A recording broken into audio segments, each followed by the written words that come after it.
We are now beginning the new Islamic calendar. We are now in the month of Muharram. And this is a month that is a sacred month. In fact, our Prophet ﷺ said that the best month to fast after that of Ramadan is Shahrullah al-Muharram, the month of Allah al-Muharram. So notice, our Prophet ﷺ called Muharram the month of Allah, and no other month has been called Shahrullah other than Muharram. He literally called it Shahrullah al-Muharram, the month of Allah, Muharram. And therefore, this is of the highest honors that has been given to this month, and no other month in the Islamic calendar has been given this honor. This month, the Muharram, is one of the 4 sacred months. And in fact, many of the Sahaba said it is the most sacred of the 4 months. Obviously, Ramadan is the most sacred month of the year, but Ramadan is not of the 4 sacred Haram months. And Muharram, many of the scholars said, is the most sacred of all of the sacred months. When Umar ibn al-Khattab instituted the calendar 10 years or 8 years after the Prophet ﷺ passed away, they discussed which month should we begin the calendar with. And some said this and others said that, and one opinion was Ramadan, and one opinion was other months as well, until finally the most of the Sahaba, they said Muharram makes the most sense to begin the year with, because of its blessings and because it occurs right after Hajj, so it's as if it's a new beginning. And so they decided that the first month of the year shall be Muharram. And so Muharram from that time onwards has always been the first month of the year. And it is a month where the Prophet ﷺ would fast regularly. And Ibn Abbas reported that I never saw the Prophet ﷺ more concerned about fasting than on the day of Ashura and in the month of Muharram. And the day of Ashura literally means the 10th, from Ashara. The fasting on this day was made obligatory even before Ramadan. It was made wajib in the first year after the Hijrah. And everybody had to fast the first year. Then Allah revealed Ramadan. So Ramadan became wajib, and the next year Muharram became recommended and not obligatory.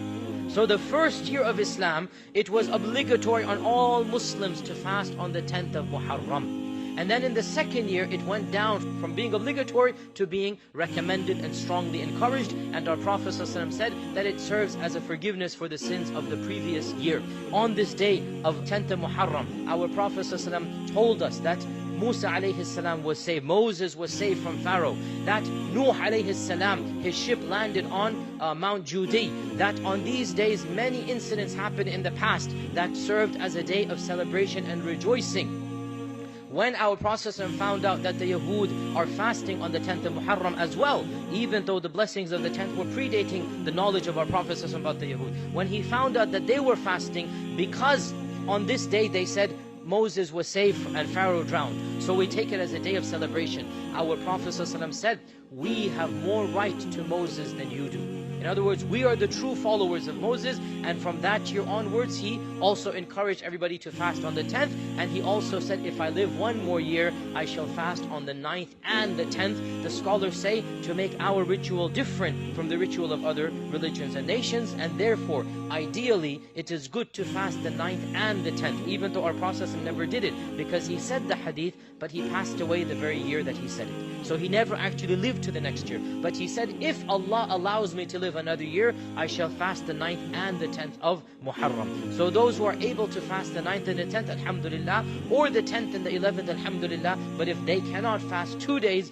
then at least on the 10th they should definitely fast on that day. And it is a day that, inshallah, if you do it properly and sincerely, the minor sins of the previous year are forgiven. And no doubt this day also is a day in which a historical tragedy occurred, and that is the massacre of Hussein radiyallahu ta'ala anhu. That tragedy does not have anything to do with the sanctity of this day. It was a coincidence that it happened on that day. And the fact of the matter is that the death of Hussein is a historical tragedy, but the blessings of the 10th of Muharram and the fasting of the 10th of Muharram is separate to the historical tragedy that occurred coincidentally on the 10th of Muharram in a later year of the Hijrah, the massacre of Karbala. And unfortunately, people have taken this massacre to imply and to give meaning to Muharram. But Muharram was blessed and sacred before the massacre. And the massacre massacre has nothing to do with the sanctity of the month and the fasting of the month. And Ashura was a day that was holy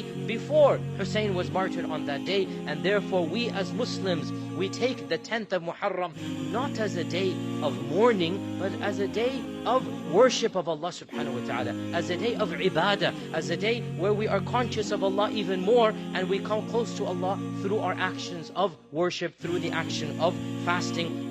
And let us make sure we fast on the 10th, and if we're able to on the 9th and the 10th, or the 10th and the 11th, but at least on the 10th. And especially in this month overall, this is a month where overall our Prophet encouraged extra good deeds, extra fasting, extra charity. It is one of the sacred months. May Allah subhanahu wa ta'ala make us of those who utilize it to the best.